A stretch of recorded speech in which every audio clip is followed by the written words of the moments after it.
everyone, here is a new video and welcome to my channel. আজকে যে ভ্লগটা আপনারা দেখছেন এই ভ্লগটা ছিল আমাদের বাড়ির কালী পুজোর ভ্লগ। আমাদের বাড়িতে কালী পুজো হয় সেই ভোরবেলায়, নিশি ভোরে পুজো হয়, তাই বিকেলবেলাতেই ভোগ রান্না শুরু করে দিয়েছিলাম। মা এদিকে কালীমাকে সাজাচ্ছে আর রাঙাদি রেডি হয়ে গেছে চারিদিকে প্রদীপ দেওয়ার জন্য।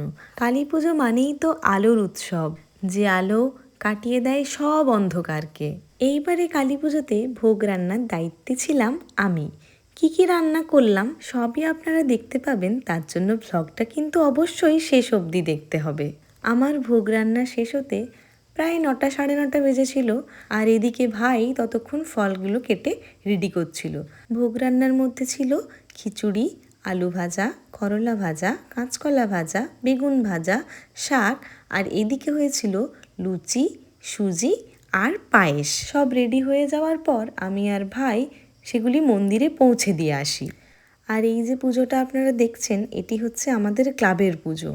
এবার আমরা সবাই বেরিয়ে পড়েছি কালী মন্দির যাবার জন্য, কারণ আমাদের পুজো এবার শুরু হবে। কালী পুজো আসবে আর একটু তারাবাতি তুবড়ি চালানো হবে না, তাই কি হয় আপনারাই বলুন দেখি। পুজো শুরু হওয়ার আগে আমরা কিন্তু অনেক ফটকা ফাটিয়েছি। কই উপরেরটা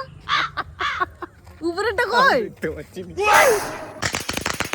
তবে যাই হোক, কি আর করা যাবে, এক দুটো তো এরকম ল্যাপস যাই বলুন।